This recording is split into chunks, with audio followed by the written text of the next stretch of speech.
अब इस्लामाबाद के लड़कों को लगता है कि वो स्क्रीचे मारेंगे, ड्रिफ्टे मारेंगे तो लड़कियां फ्लैट हो जाएंगी, और पिंडी के लड़कों को लगता है कि वो विलियां मारेंगे अपनी बाइक पर तो लड़की फ्लैट हो जाएगी। लेकिन लड़की किसी बात पे फ्लैट नहीं हो रही।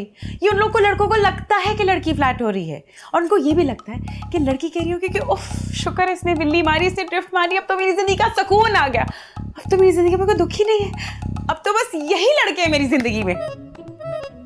यही तो हंसना का है। आप मेरी ऑडियंस नहीं है। उधर मैंने सारी जिंदगी यही काम किया है। लेकिन आपकी कॉमेडी और मेरी कॉमेडी में फर्क है। ये क्या कॉमेडी है? वो लड़कियां फोन ईमेल, लड़कियों को पटाना, ये कौन सी कॉमेडी है? एक minute sorry, this is unfair. उस तरह तो फिर मैं भी कह सकती हूँ कि जो कंटेंट आपकी कॉमेडी में वो कंटेंट नहीं है। क्यों, उसमें क्या है जी? ना खुलवाए मेरा मुंह अब। बोल। वल्गैरिटी, उर्दू पुत्र। बेहूदगी, मेरी बेहूदगी।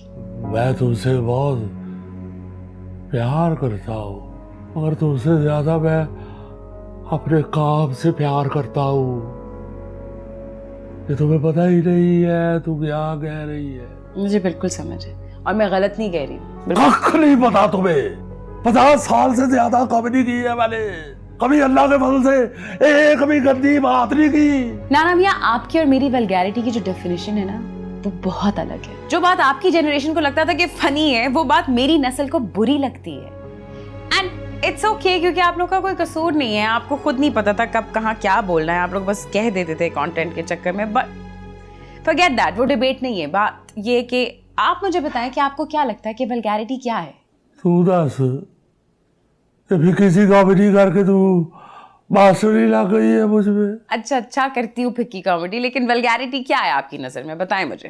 और पुत्र, इखलाक से गिरी हुई बात को वल्गैरिटी कहते हैं। बिल्कुल इसी तरह किसी के रंग पर, किसी के कद पर, किसी के मोटापे पर, किसी की माजूरी पर, किसी के ख्वाजा सरा होने पर अगर आप मजाक उड़ाते हैं, उस पर झुकते कसते हैं, तो क्या ये इखलाकी हरकत है? ओ पुत्र, ऐसा नहीं होता।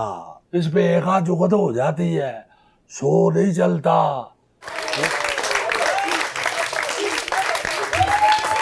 मैं तो खैर यहाँ पर आज आप सबके सामने स्टैंड अप शो करने आई हूँ, बट मुझे नहीं पता कि ये यहाँ क्यों आए हैं।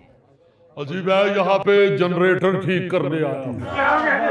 नहीं, इस ऑडियंस को सच बताएं कि आप यहाँ पर क्यों आए हैं, क्योंकि आपको लगता है कि ये आपका खानदानी काम है। जी, इसमें कोई शक नहीं है कि स्टैंड अप कॉमेडी हमारा खानदानी काम है।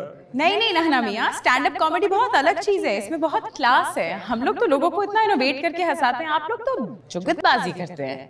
नहीं बेटा जी, मैं समझता हूँ कि आपकी स्टैंड अप कॉमेडी में और हमारी स्टैंड अप कॉमेडी में बस इतना ही फर्क है कि इनकी स्टैंड अप कॉमेडी शुरू होती है लेडीज एंड जेंटलमैन, और हमारी स्टैंड अप कॉमेडी शुरू होती है भाग लगे रहे, मौला जोड़िया सलामत रखे, रहमत होती रहे। आप स्टैंड अप कॉमेडी करते हैं थिएटरों में, हॉलों में, ऑडिटोरियम में या कैफे के किसी हॉल में। हम स्टैंड अप कॉमेडी करते हैं तंबू कनातों में। आपकी स्टैंड अप कॉमेडी के लिए लोग टिकट लेके आते हैं, हमारी स्टैंड अप कॉमेडी के लिए अल्लाह पाक किसी को काका दे देता।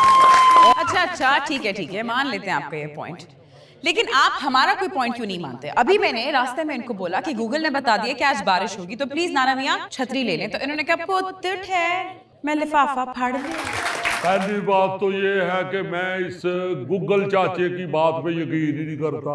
देखो जी, हर इलाके की, हर खित्ते की अपनी अपनी जरूरियात होती है।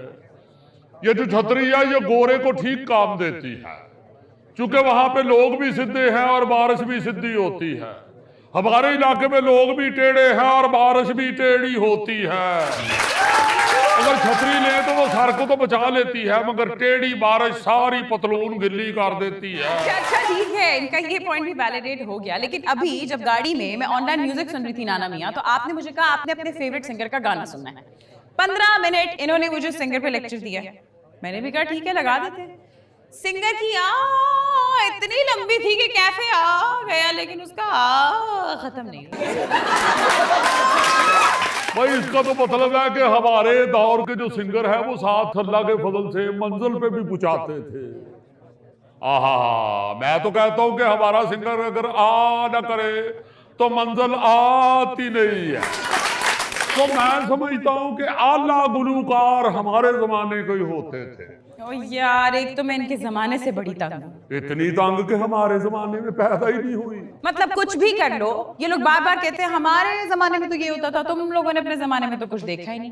कुछ भी सोच लो, हमारे जमाने में तो हम ये सोचते थे, तुम लोगों के जमाने में तो तुमने कुछ सोचा ही नहीं। हत्ता कि अगर हम ये कह दें कि भाई हमने अपनी जिंदगी जाया कर दी है, तो कहेंगे बस कर दो, तुम लोगों को क्या पता कि हमारे जमाने में हमने किस लेवल पे जिंदगी जाया की थी।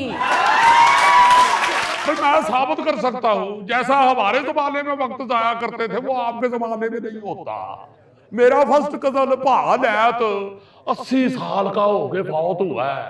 80 साल में से 72 साल एक दूध दही वाले के थड़े पे बैठा रहा।